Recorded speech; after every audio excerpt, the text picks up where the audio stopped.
서울서 손님 온다 오늘 일부러 이렇게 많이 나오신 거 아니죠? 와, 이렇게 오후 예배 이렇게 찬양대를 이렇게 정성을 다해서 하시는군요. 또 이렇게 장로님을 비롯해서 많은 재직들이 이렇게 마음을 다해서 예배드리는 모습 자체가 너무도 감동적입니다. 제가 도전을 받고 은혜를 받고 지금 돌아갈 것 같습니다. 좋은 자리에 초대를 해주셔서 너무 감사드립니다. 감사도 있지만 두려움도 컸습니다. 우리 김태일 목사님은 우선 제 교경협 이사장님이실 때 그 밑에서 저는 이제 이렇게 받아 적어가면서 은혜를 받았었는데 오늘 목사님 전화 주셔서 여기에 오게 되는 것이 저도 좀 많이 주저되고 두려웠습니다. 그리고 말씀을 너무 잘 전하신 목사님이시기 때문에 또 웬만한 말씀을 다 들어보셨을 것 같고 그래서 어디를 전해야 되나 고민하다가 조금은 저도 이런 스타일은 아닌데 조금은 좀 스타일을 바꿔서 오늘 이 말씀을 준비했습니다. 이 중풍병자가 고침을 받는 얘기를 누가 모르겠습니까? 우리 교인이라면 예수님께서 가버나움에서 중풍병자를 고친 얘기 다 아실 겁니다. 이 중풍병자는 스스로는 움직일 수 없습니다. 오늘날로 말하면 뇌경색이죠. 그래서 이제 전혀 사지를 움직일 수가 없고 늘 침대에 누워 있는데 예수님 오신다는 소문을 듣고 꼭 거기 가보고 싶었는데 갈 수 없었습니다. 그런데 그에게 참 운 좋게 친구들이 좋았습니다. 그래서 친구 4명이 그 침상채 들고 이 중풍병자를 예수님께 데려갔습니다. 근데 사람이 얼마나 많이 모였는지 그 집안에 들어갈 수도 없었고 예수님을 만날 수는 없었습니다. 그래서 그들이 생각해낸 것이 지붕 위로 올라가자. 지붕 위로 올라갑니다. 1세기에 이 유대 지방의 지붕들은 슬라브 형태로 되어 있었습니다. 민자로 되어 있습니다. 그리고 그 지붕은 이제 돌감람나무 같은 좀 튼튼한 나무에다가 진흙을 엮어서 그 가지를 엮어서 그렇게 진흙과 가지를 엮어서 지붕을 만듭니다. 여기에 이제 고추도 널고 여기서 넓기 때문에 작은 모임도 갖곤 했습니다. 그래서 이 지붕을 이제 올라간 이유는 이 지붕을 뚫기 위해서입니다. 예수님 만날 수 없으니까 그들이 지붕을 뚫기 시작했습니다. 여러분, 지붕을 뚫으면 우선은 흙이 떨어집니다. 예배를 드리고 지금 밑에서 설교를 하고 계시던 아마도 예수님 위에 그리고 밑에 있었던 많은 청중들 위에 이제 흙이 떨어지기 시작합니다. 그리고 구멍이 난 그 사이로 이제 중풍병자를 이제 달아서 내려가게 합니다. 근데 예수님이 거기서 감동을 하셨어요. 이들의 믿음을 보시고 이 4명의 그 친구들의 믿음을 보시고 그리고 중풍병자도 이렇게라도 주님을 만나고 싶다는 열정을 보셨습니다. 그래서 예수님께서 내 죄사함을 받았느니라 내 침상을 들고 가라. 기적이 일어나게 된 겁니다. 몇 년 누워 계셨는지 아마 10년, 20년 누워 계셨던 30년 누워 계셨던 이 뇌경색 환자가 벌떡 일어나서 이제 집으로 돌아가게 되었습니다. 얼마나 감격스러운 장면입니까? 얼마나 흥분되는 장면입니까? 그런데 이제 흥분이 지나고 기쁨과 감격의 시간이 지나갔습니다. 근데 제가 이 성경을 읽다가 늘 궁금한 게 한 가지가 있었습니다. 그날 지붕이 뚫렸잖아요. 근데 그 지붕은 누가 고쳤을까? 그래서 성경을 찾아봤습니다. 나오질 않습니다. 누가 고쳤는지는. 그래서 성경을 더 열심히 읽었습니다. 그랬더니 이런 사람들이 고쳤다고 성경에 나와 있는 것을 발견했습니다. 먼저 이 지붕을 전혀 안 고쳤을 사람들을 한번 생각해 봐요. 이 사람들은 틀림없이 지붕을 안 고쳤을 사람들입니다. 누가 안 고쳤을까요? 먼저 19절에 안 고칠 사람 첫 번째 사람들이 나옵니다. 거기 누가 나올까요? 무리들이 나옵니다. 무리는 누구냐면 예수님 주변에는 언제나 두 종류의 사람이 따라다녔습니다. 하나는 무리였고 하나는 제자였습니다. 이 무리들의 특징이 제일 잘 나타나는 것이 마태복음 21장입니다. 예수님께서 예루살렘에 입성하실 때 나뭇가지를 들고, 종려나무 가지를 들고 막 호산나 호산나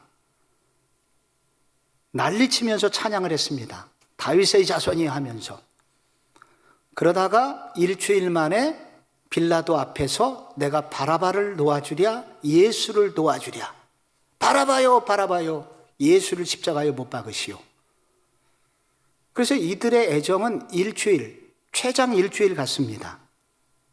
무리의 특징이 있는데 그것은 이득이 되면 따르고 이득이 안 되면 사라지는 사람들. 이 무리를 다른 말로 구경꾼이라고 합니다. 부경꾼은 관중들입니다. 관중은 집회가 끝나면 유유히 사라집니다. 만약에 계산교회 안에 무리들이 많다면 이 교회는 정말 어려울 겁니다. 아닐 겁니다. 안 고쳤을 사람 또 누가 있을까요? 17절에 나와 있는 사람은 틀림없이 안 고쳤습니다. 바리새인과 율법 교사들이 앉았는데 거기 또 서기관도 나오죠. 이 사람들은 누구입니까? 매우 지적인 사람들입니다. 성경 지식이 되게 많은 사람들입니다. 그런데 이들의 치명적인 약점이 있어요. 아무것도 하지 않으면서 다른 사람들이 하는 일에 대해서 비판하기를 매우 잘합니다. 건축하자면 지금은 성전의 시대가 아니다 라고 말합니다. 화려한 건축이 중요한 것이 아니라 내면의 건축이 중요하다고 말은 잘합니다. 그러면서 전혀 동참하지 않습니다. 전도하자고 그러면은 지금은 말로 전도할 때가 아니라 행실을 바르게 해야 돼 하면서 전도하지 않습니다. 이런 사람들의 특징은 자기하고 뜻이 맞지 않으면 화를 잘 냅니다. 이 사람들은 틀림없이 집회가 끝나자마자 신경질 부리면서 떠났을 겁니다. 왜 율법이 없는 자기가 뭔데 죄를 사해 하면서 분노하고 예수님께서 화내면서 사라졌을 사람들입니다. 이런 사람들이 많은 교회는 분란이 많이 일어납니다. 그런 교회 안 돼야 됩니다. 4명의 친구들도 안 고쳤을 가능성이 많습니다. 이 사람들은 사실 가능성이 제일 높아 보여요. 왜냐하면 이 사람들이 뜯었기 때문에. 자기들이 뜯었으면은 결자해지. 자기가 해결해야 되는 게 옳아 보입니다. 그런데 4명의 친구들은 이 지붕을 고쳤을 가능성이 매우 희박합니다. 왜냐하면 이런 종류의 사람들은 자기는 할 만큼 했다고 생각하기 때문입니다. 이제 나는 내 친구를 저렇게 병에서 해방되게 헌신을 했지 않나. 그럼 나머지 일은 다른 사람들이 해야지. 집에서 자주 일어난 일이 있습니다. 누군가 밥을 하면 설거지는 다른 사람이 해야 됩니다. 이것이 옳은 법입니다. 이게 세상 돌아가는 이치입니다. 내가 밥도 하고 설거지까지 한다는 것은 너무 억울한 일입니다. 그래서 4명의 친구들도 안 고쳤을 가능성이 매우 높습니다. 교회 안에는 이 4명의 친구들 같은 분들이 많습니다. 주로 과거에 수고한 분들이죠. 나는 할 만큼 했다는 겁니다. 내가 그동안 헌신한 게 있지 않냐. 나머지는 지금 사람들이 해야지 하면서 어려운 일을 하지를 않습니다. 4명의 친구들도 고치지 않았습니다. 중풍병자는 고쳤을까요? 이 사람은 자기 일생일 때 문제를 해결받았습니다. 죄사함을 받았고 감사가 넘쳤습니다. 당연히 이 사람이 고쳤어야 됩니다. 그런데 오늘 25절에 보니까 치유받은 것에 흥분해서 집으로 달려갔습니다. 이 사람 안 고쳤어요. 들것 가지고 가라고 그러니까 잽싸게 너무 기뻐갖고 들것을 가지고 집으로 돌아갔습니다. 여기 교회의 아픔이 있습니다. 사람들이 많이 있지만은 지붕을 고치는 사람은 없습니다. 은혜 받았다고 하는데 지붕을 고치는 사람은 없습니다. 예수가 좋다고 하는데 지붕을 고치는 사람은 없고, 과거에 내가 많은 일을 했다고 말하면서도 지붕은 안 고칩니다. 어떤 사람은 교회가 이래서야 되겠느냐라고 말은 많이 하면서도 지붕을 고치지는 않습니다. 누가 지붕을 고쳤을까요? 이 시대의 교회의 지붕은 누가 고칠까요? 누가복음을 읽어보니까 이런 사람이 고치더라고요. 구원의 감격 때문에 예수님을 사랑한 사람들, 그들이 지붕을 고칩니다. 무리들은 언제나 흥미있는 사건만 따라다니는데, 반대로 지붕을 따라다니는 사람은 사건에 흥미가 있는 것이 아니라 예수님 그분에게 관심이 있는 사람들입니다. 이런 사람들은 누구냐면은 과거에 보통 죄를 많이 지었거나 문제가 되게 컸었던 사람들인데, 이 사람들이 어느 날 예수를 만나서 영원히 구원받게 된 거예요. 그 다음부터 인생이 달라지게 된 거예요. 이렇게 예수를 인격적으로 만난 사람, 죄사함의 은혜가 분명한 사람, 그래서 결국 구원받은 감격이 흘러넘치는 그 사람, 그래서 예수를 사랑하는 사람, 여러분, 이 사람들이 지붕을 고칩니다. 이 사람이 어디 나오냐면 누가복음 8장 2절에 나오는데, 그냥 들어만 보세요. 기니까. 악귀를 쫓아내심과 병고침을 받은 어떤 여자들, 곧 일곱 귀신이 나간 자 막달라 마리아와 헤롯의 청지기 구사의 아내 요한나, 수산나, 다른 여러 여자가 함께하여 자기들의 소유로 그들을 섬기더라. 교회 돈으로 예수님 섬긴 게 아닙니다. 자기들이 돈 내서 예수님을 섬겼다고 합니다. 예수님이 가는 곳마다 많은 병자들도 고치고 사역을 많이 했는데, 예수님이 도대체 뭘 먹고 사셨을까? 제자들은 뭘 먹고 살았을까? 궁금합니다. 주로 이런 여인들이었습니다. 이런 여인들이 자발적으로 헌금을 해서 모은 것을 가지고 그들의 섬김을 통해서 예수님은 그렇게 사셨습니다. 그런데 여기 나와 있는 이런 여자들, 막달라 마리아 생각해 보세요. 정신병으로, 정신질환으로 오랫동안 고통을 받은 여인이었다는 것입니다. 그래서 내 인생 귀신 들려가지고, 그래서 자기 몸을 함부로 굴린 겁니다. 이 문제 많은 내 몸 어떻게 쓰면 어때? 하면서 마음대로 자기 몸을 팔게 된 것입니다. 거리의 여자가 된 거죠. 그러다가 예수님을 만났습니다. 그녀를 괴롭히고 있던 정신적인 문제를 예수님을 만나자마자 귀신이 떠나갔고, 그래서 이 여자가 치유가 된 것입니다. 예수님을 만난 겁니다. 예수님이 너무 좋았습니다. 그래서 이 여자는 예수님을 따라다녔습니다. 자기의 소유를 다 팔아가지고 예수님이 하시는 일이면 뭐든지 하려고 달려들고 있는 것입니다. 헤롯의 청지기 구사의 아내가 나옵니다. 헤롯 정부의 재무장관 부인입니다. 아쉬울 게 없는 여자였는데 추측컨대 자식이 속을 새깁니다. 자식이 큰 문제에 있었는데 병에 걸렸든지 방법이 없습니다. 그러다가 예수님을 만난 겁니다. 예수님이 고쳐주셨습니다. 날 고쳐준 것보다 내 자식 고쳐주셨어요. 너무 감사했습니다. 그런데 그 병 고침 받은 것보다도 더 감사했던 것은 예수님이 우리 아들과 내 죄를 사해 주셨다는 것과 내가 하나님의 자녀가 되게 해주셨다는 것, 예수님을 통해서 발견하게 된 것입니다. 그래서 너무 좋았습니다.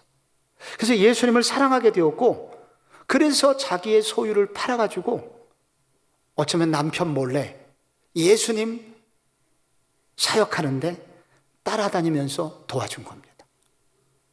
누가 지붕을 고치냐면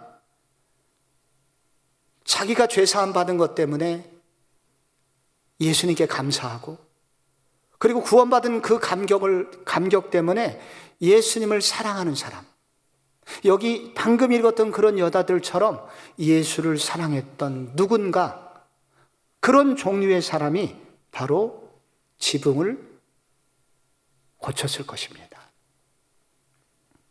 저는 14년 전에 고려대학교 앞에 있는 성복중앙교회라는 교회에 담임 목사가 되었습니다. 제가 교회로 부임했으니까, 주님, 내가 지역을 위해서 우리 교회를 왜 여기다 세우셨습니까? 내가 무엇을 하기를 원하십니까? 그러다가 어느 날 우리 교회 청년 지방 유학생을 만났고, 그래서 그 유학생이 말하기를, 오늘 고대 식당이 한 5개 되는데, 대학 안에 우리 교회 바로 건너편에 있는 식당은 반찬 가지수대로 돈을 받아요. 밥 500원, 국 600원, 메인 메뉴 1200원. 근데 그날 콩자반을 먹고 싶었는데 집지를 못했다는 거예요. 그 집는 순간 3,000원이 넘어가면서, 그럼 내가 세워냈던 가게에 문제가 생겨서 한 달 삶이 엉망이 되기 때문에. 그 얘기 딱 듣고 그 다음날 새벽에 기도를 하는데, 부담이 되는 거예요. 아니, 콩자반을 못 집었다는데 주님 어떻게 하면 좋습니까? 네가 먹을 것을 주어라. 그래서 교회 광고를 했습니다. 주님이 이런 마음을 주셨는데, 여러분이 밥을 해주실 수 있는 분이 있다면 제게 연락 주십시오. 그랬더니 어느 권사님이 제게 연락이 왔습니다. 그래서 시장 조사를 해가지고 저희들이 이제 새벽마다 밥을 해주는 사역을 시작한 겁니다. 새벽에 만나자, 하늘에서 떨어진 만나, 그래서 새벽 만나 사역을 하게 됐는데, 처음에는 우리 교회 청년 한 20명 먹다가 30명, 40명, 50명, 해가 지나서 60명, 70명, 코로나 전에 100명이 평균 매일 아침 7시부터 8시 10분까지 배식을 받고 밥을 먹었습니다. 이제 긴 얘기를, 오늘은 그 얘기가 핵심이 아니라 좀 줄여서 말하면은, 이렇게 밥이 나가려면 누군가는 새벽 3시에 일어나야 됩니다. 새벽 3시에 일어나서 쌀을 씻고 밥을 얹고 반찬을 준비해야 됩니다. 근데 이런 사역을 지금 만 12년 했는데, 이런 사역이 가능하게 된 것은 한 권사님 때문입니다. 근데 이 권사님이 음식에 관한 자격증을 다 갖고 있습니다. 그래서 지금도 새벽 3시에 일어나갖고 아이들을 위해서 밥을 지어요. 힘들지 않냐? 그만해라. 너무 기쁘답니다. 이해가 안 가죠. 요즘도 이런 분이 있다는 게. 이분 모태신앙이시거든요. 그래서 이분도 지방에서 올라오신 분인데, 돈을 빨리 벌고 싶어가지고 고대 앞에 분식집을 했는데 1년 지나니까 남는 게 없더래요. 원래 장사가 그렇잖아요. 앞으로 남고 뒤로 미치잖아요. 1년 지나니까 남는 게 없어. 그런데 돈 빨리 벌고 싶었고 남편 몰래 광명에 집을 하나 사려고 계약을 했는데 사기를 당해서 계약금 200만 원을 떼게 된 겁니다. 거의 40년 전 얘기입니다. 얼마나 큰 돈입니까? 골방에 들어갔습니다. 엉엉 울었습니다. 교회도 안 다니고 내가 주일날 예배도 안 드리고 장사하고 주님 너무 죄송하다고.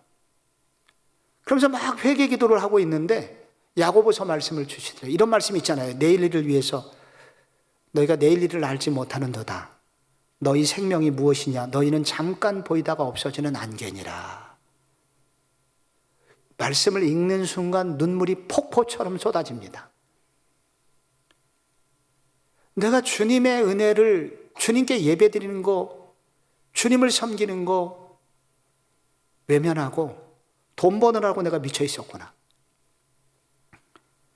한참 울고 났더니 놀랍게 근심 걱정이 다 사라지더랍니다. 계약금 떼게 됐는데도 걱정이 하나도 안 되게 평안이 찾아오더랍니다. 여러분도 이런 경험이 있으시죠? 이걸 뭐라고 그러냐면 예수님을 만난 순간, 예수님의 구원의 감격을 체험하는 순간이었던 것입니다. 죄를 회개하고, 그래서 예수님이 내 삶을 책임지시는구나. 그래서 이분이 그 이후에는 그런 일을 하지 않았는데 예수님을 사랑하는 분이 되셨습니다. 그래서 이분이 지금도 합니다. 너무 기쁘다고. 예수님 때문에 내가 이런 은혜를 받지 않았냐고. 그래서 예수님을 섬기듯이 예수님이 기뻐하시는 일이니 나한테 이런 기회를 주시니 얼마나 좋으냐고. 요즘은 몸이 아픈데도 쉬지 않고 계속합니다. 제발 그러지 말라고 그러는데도. 예수님을 사랑하는 사랑이 깊으니 무슨 일을 해도 기쁨이 넘칩니다. 헌신이라는 것은 예수님을 좋아하고 사랑하는 것입니다. 사랑하면 기도하게 되고, 사랑하면 예배하게 되고, 사랑하면 섬기게 됩니다. 이거 해라, 저거 해라. 당신 집사가 돼갖고 권사가 돼갖고 당연히 해야 되지 않냐? 이것은 삼류가 하는 얘기입니다. 진짜는 예수님을 사랑하는 겁니다. 예수님을 사랑하면 다 하게 됐습니다. 그러므로 우리는 기도해야 됩니다. 주님, 예수님을 만나는 기쁨이 차고 넘치는 성도가 되게 하소서. 예수님을 사랑하고 구원의 감격이 늘 되살아 있는, 구원의 감격이 넘쳐나는 성도가 되게 하소서. 이렇게 주님의 은혜가 흘러 넘칠 때 우리는 지붕도 고칠 수 있습니다. 누가 지붕을 고쳤을까요? 두 번째로 주인의식을 가진 사람입니다. 그날 막 기적이 일어나서 너무 사람들이 은혜 받고 있는데 병자가 막 일어나고 있어갖고 모든 사람들이 흥분하고 있는데 그 모든 일이 하나도 은혜가 안 되는 한 사람이 있습니다. 오직 한 가지, 저 지붕 어떻게 하나 염려하고 있는 사람이 있었으니 그 사람은 누굴까요? 그 집 주인입니다. 저 지붕 어떻게 하지? 이제 비가 오면 어떻게 하나? 누가 고치나? 계속 염려하고 있어요. 주인은 그런 겁니다. 그런데 누군가 이 주인의 아픈 마음을 이해하고, 맞아, 저거 누가 고쳐? 라고 그런 마음에 동참하는 사람을 주인의식을 가진 사람이라고 합니다. 교회 안에서 지붕을 고치는 사람은 다른 사람이 아닙니다. 교회가 내 집이야. 교회는 내가 책임져야 돼. 저는 기회만 되면 불을 끕니다. 그런데 제가 누구한테 요즘 이런 얘기 되게 싫어해갖고 부목사님들 설교 시간에 내 이름 넣지 말라고 그러는데 나는 열심히 불을 끄는데 뒤따라오는 분들이 불을 안 꺼요. 아침 새벽 예배 끝나고 늘 우리 교회에 50촉짜리 정문에 12개 박혀 있습니다. 그 전기세가 제일 많이 나가요. 저는 보자마자 그걸 끕니다. 그냥 어느 날 어디 갔다 와보면 점심때가 될 때까지 안 꺼져 있어요. 속이 터집니다. 여름에 월요일 날, 이제 주일날 행사 끝나고 월요일 날 교회에 와보면 아직까지 에어컨이 돌아가 있습니다. 청년부실입니다. 분노합니다. 이놈의 쉐이들 하면서 다음날 집합을 겁니다. 불을 안 끕니다. 에어컨을 안 끕니다. 근데 담임 목사에게 주신 특권이 뭐냐면 복 받을 수밖에 없는 게 담임 목사가 자동적으로 이 집이 내 집이기 때문에 저는 불을 끕니다. 그런데 이렇게 어렸을 때부터 젊었을 때부터 이 집이 내 집이야 라고 담임 목사 의식을 가지고 있는 사람이 있다면 그 사람은 이미 담임 목사급이고 복 받으실 분입니다. 교회를 책임질 수 있는 마음, 이 집이 내 집이기 때문에 내 집에 문제가 생겼다고 여기는 사람입니다. 우리 교회는 종탑이 높았습니다. 종탑의 위에 다른 기구 없이 십자가 하나만 11m짜리를 세웠습니다. 나름 정교하게 세웠지만은 태풍이 불 때마다 저는 가슴이 조마조마합니다. 근데 비바람이 치고 태풍이 심할 때 내가 염려가 돼서 교회를 와보면 저보다 먼저 와 있는 분이 있습니다. 의정부에 사는 H 장로님입니다. 이분은 비바람이 치면은 교회를 먼저 달려옵니다. 그리고 이 안에 전기 재료가 들어있기 때문에 이게 높이 한 20m 되는 곳에서 이것이 도로로 떨어지는 순간 상상할 수 없는 사고가 생깁니다. 밧줄을 메고 있더라고요. 교회 쪽으로 떨어지도록. 누가 지붕을 고치느냐 하면 이 교회가 내 교회다. 하나님이 내게 주신 교회다. 라고 생각하는 사람입니다. 이런 사람이 지붕을 고칩니다. 그래서 교회는 주인이 많아야 됩니다. 거룩한 주인의식. 옹고집 주인의식 말고 거룩한 주인의식. 책임의식을 갖는 분들이 있을 때 그 교회는 행복합니다. 제가 이 얘기 좀 두렵기는 한데 순수하게 받아주신다면 이 부분을 한마디 더 하고 싶습니다. 전국 어머니 기도에 마마 기도 클럽이라고 있습니다. 마르다처럼 봉사하고 마리아처럼 기도하자. 마마 기도 클럽인데 전국적으로 지금 막 부흥 운동이 일어나고 있습니다. 이거를 이끌고 있는 권사님이 조 권사님이라는 분입니다.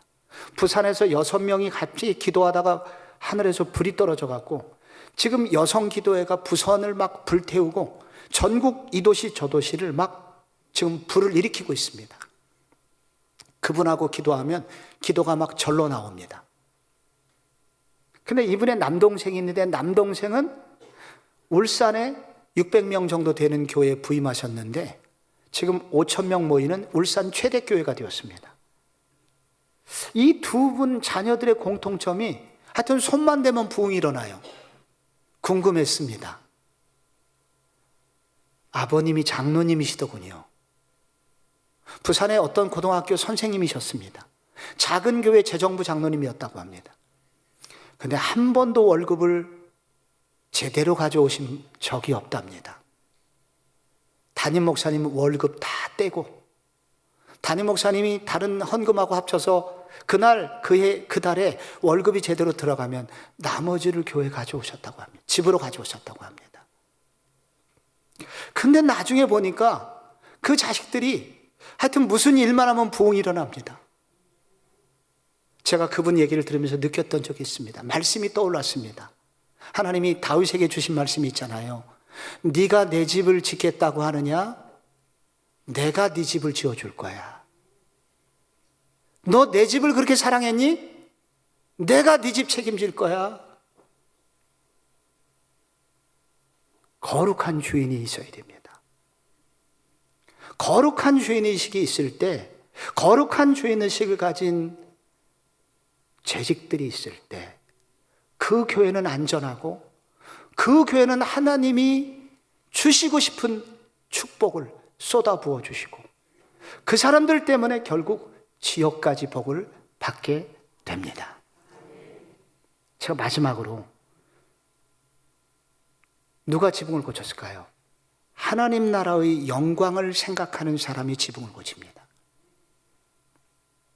그날 많은 사람들이 은혜를 받았지만 제일 많이 은혜 받은 사람이 있습니다. 누군지 아십니까? 친구들입니다. 이거는 전도해 본 사람만 압니다. 내가 내 친구를 열심히 전도해서 교회에 왔는데 그 친구가 예수를 믿게 될 때 그 친구가 예수 믿어서 기쁜 것보다 더 기뻐하는 사람이 누굽니까? 그 태신자를 품고 교회를 데려왔던 사람입니다. 그래서 그날 제일 많이 은혜를 받은 사람은 4명의 친구들입니다. 그런데 당연히 그래서 이 사람들이 지붕을 고쳤어야 돼요. 그런데 왜 안 고쳤을까요? 이 사람들은 개인이 받은 은혜만 알았기 때문입니다. 자기가 받은 은혜 너무 감격스럽고 좋지만은 개인을 넘어서고 그래서 내가 받은 은혜보다 더 중요한 것은 내가 저 지붕을 고치지 않을 때 교회가 욕을 먹을 수 있다. 그럼 결국 예수님이 욕을 먹는 거야 하면서 공동체를 생각할 수 있는 신앙의 수준까지는 아직 자라지를 못한 겁니다. 근데 이 사람들이 만약에 이런 생각을 할 수 있었다면, 내가 고치지 않으면 결국 교회가 욕을 먹어. 그래서 내가 저거 고쳐야 돼 하는 개인이 받은 은혜를 넘어서서 성장해서, 신앙이 성장해서 공동체를 생각하고 하나님의 나라를 생각할 수 있는 사람 정도로 신앙이 성장했더라면, 성숙했더라면 이 사람들은 틀림없이 지붕을 고쳐줄 겁니다. 구약 이스라엘 백성들이 멸망당한 이유는 바로 이것 때문입니다. 복의 근원이 되어 열방이 구원받기를 원하셔서 하나님께서 이스라엘 백성들을 가나안 땅에 들여보내줬더니 그들은 오직 자기가 복받는 것에만 관심이 있었습니다. 그래서 결국은 모든 것을 빼앗겨버리고 말았고, 그것이 결국은 타락의 원인이 되어서 그들은 바벨론 포로로 그들의 운명이 끝나게 됩니다. 하나님 나라의 비전을 잃어버릴 때 결국 멸망이 온 것입니다. 한국교회는 요즘 반성하고 있습니다. 한국교회가 왜 이렇게 세상의 지탄을 받고 있고 사람들이 왜 이렇게 교회를 미워해요? 너무 신앙이 개교회주의에 머물러 있을 때, 나 하나만 은혜 받고 축복받으면 된다는 생각이 너무 팽배한데 그게 꼴 보기 싫은 겁니다. 그게 비성경적인 것을 세상 사람들이 너무 잘 알아요. 한때 아파트 단지 하나 생기면 교회 10개가 달라붙어서 한 집을 향하여 전도를 합니다. 심지어 이미 이 교회 다니겠다고 명패 붙여놨는데, 교패 붙여놨는데 그 교패 띄고 자기 교회 교패를 붙입니다. 세상 사람들이 혀를 내두릅니다. 야, 저게 교회야? 교회를 가지 않습니다. 이게 교회 안에 들어오면 부서 이기주의가 됩니다. 서로 우리 교회 예산 더 달라고. 교회 파이는 뻔한데 내가 그걸 더 가져가면 다른 부서가 죽어 나가는 게 뻔한 건데도 내 부서만 더 달라는 겁니다. 이거 이번에 사명감을 갖고 붙이지 않으면 나 부장 잘린다는 근거 없는 루머를 퍼뜨리면서 협박하면서 돈을 달라는 겁니다. 하나님 나라를 생각할 수 있는 사람으로 우리가 성장할 때 지붕을 고칠 수 있습니다. 저희 교회 바로 옆에 국립사대부고가 있습니다. 인천은 어떤지 몰라도 서울은 교회마다 주차 문제로 골이 아픕니다. 매 주일마다 주차 전쟁이에요. 그래도 그나마 우리 교회는 바로 담벼락이 사대부고하고 붙어 있는데 얼마나 넓은지, 그게 원래 서울 상과대학이 있었던 자리라 23,000명입니다. 대지가. 운동장이 되게 넓어요. 그래서 운동장만 빌려주면 우리는 아무 문제가 없습니다. 그런데 전임 제 목사님이 장학금을 3천만 원이라도 갖다 줬는데도 불구하고 그들은 문을 열어주지 않았습니다. 왜 안 열어줬을까요? 제가 부임하기 한 10여 년 전에 그 고등학교에 럭비부가 있는데 럭비부에서 교회 버스를 빌려달라고 해서 버스를 빌려줬답니다. 근데 그날 비가 왔고 그래서 아이들이 막 고등학생들이 대충 올라탔나 봐요. 그때 우리 교회 집사님께서 그들을 향하여 방언을 쏟아내셨다고 합니다. 한국말로 해야 되는데 방언을 하신 거예요. 이 개 10원짜리, 20원짜리 막 하면서 동물 이름이 착 나오면서 적당히 한 게 아니라 심하게 했답니다. 아이들이 상처를 받고 럭비부 코치가 상처를 받고 뭐 저런 것들이 교회를 다녀. 그리고 결정적으로 어느 비 오는 날, 그 사대부고 앞에 기물이 있었는데 비 오는 날 우리 교회 어떤 집사님이 후진을 하다가 부딪히셨대요. 그리고 토끼셨대요. 그를 정당하게 물어주거나 이유가 이렇으면 사과를 해야 되는데 그거를 기물을 파괴하고 토끼셨대요. 그리고 10년이 넘게 된 거예요. 돈을 갖다 줘도 절대 문을 안 열어줍니다. 돈만 받고. 저거는 교회가 아니다. 거기는 국립이기 때문에 교직원이 안 바뀌어요. 그런데 어느 해에 눈이 엄청나게 내렸던 해가 있었습니다. 103년 만에 폭설이 왔었죠. 그래서 막 골목마다 막 눈을 쌓았는데 사대부고는 너무 넓으니까 엄청나게 쌓인 눈을 치울 엄두를 못 내고 있었습니다.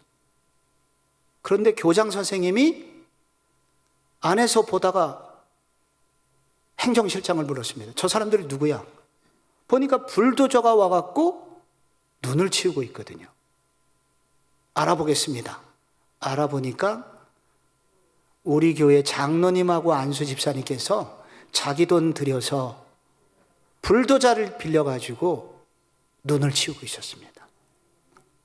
왜 그러시냐고 물어봤더니 저희들이 10여 년 전에 이렇게 잘못된 일을 했음에도 불구하고 회개 한번 하지 않고 10여 년을 지났습니다.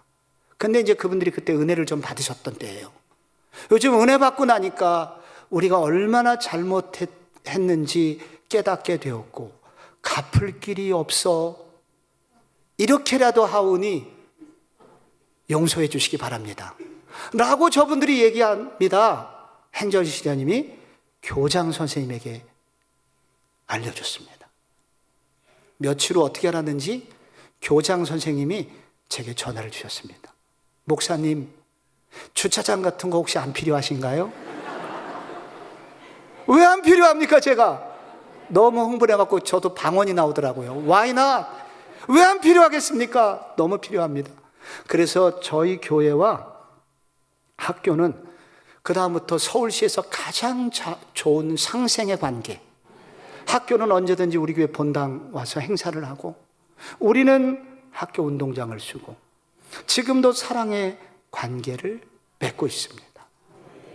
누구 때문에 가능했냐면 우리가 이렇게 살면 교회가 욕을 먹어요. 나 개인은 괜찮지만 우리가 이렇게 살면 교회가 욕을 먹어요. 우리가 이렇게 나면 하나님 얼굴에 먹칠을 하는 거예요. 하나님 나라의 비전을 생각할 수 있는 사람, 그 사람이 지붕을 고칩니다. 제가 2007년에 월드컵 경기장 갔을 때 감동했던 일이 있습니다. 막 은혜를 받고 많은 교회에서 10만 명이 모였는데 엄청나게 순서지 막 프랭카드 찢어진 거 널브러져 있습니다. 근데 거기에 어떤 한 교회에서 끝까지 휴지를 줍고 정리해서 마대자루에 담아가지고 정리를 하는 교회가 있었습니다. 너무 고마웠습니다. 그분들은 그런 생각을 갖고 있었습니다. 우리가 이것을 치우지 않으면 한국 교회가 욕을 먹어요. 결국 예수님이 욕을 먹습니다. 그래서 치웠다는 겁니다. 여러분, 지붕을 치우는 일은 지루하고 재미없는 일입니다. 사람들은 이미 떠나갔고 아무도 보지 않는, 기적은 이미 끝난 거예요. 예수님까지도 이미 떠났어요. 그래서 지붕을 고치는 일만큼 재미없는 일은 없지만 누군가는 꼭 해야 되는 일입니다. 교회도, 교회 안에도 3D 업종이 있지 않습니까? 주차봉사, 식당복사, 장례부, 재정부. 다른 일이 쉽다는 게 아닙니다. 이 어려운 일들이 많이 있는데 요즘은 심지어 서울의 분위기는 장로님 선거에도 선거를 잘 안 나와요. 봉사가 싫다는 겁니다. 무서운 세상이 돼가고 있습니다. 그러나 이런 세상에도 불구하고 우리 계산교회의 재직들은 지붕을 고칠 수 있는 재직들이 되기 바랍니다. 아무도 보지 않더라도 예수님이 좋아서, 그리고 이것이 바로 예수님에게 영광이 되는 일이고 하나님 나라의 영광이 되는 일이기에 저는 즐거이 지붕을 고치겠습니다. 계산교회 재직들한테 이런 아름다운 결단들이 일어나는, 그래서 계산교회 때문에 지금까지도 좋았지만 앞으로는 또 이제 후임 목사님과 더불어서 비상하는 은혜를 체험하는 개상교회가 되기를 축복합니다. 기도하겠습니다.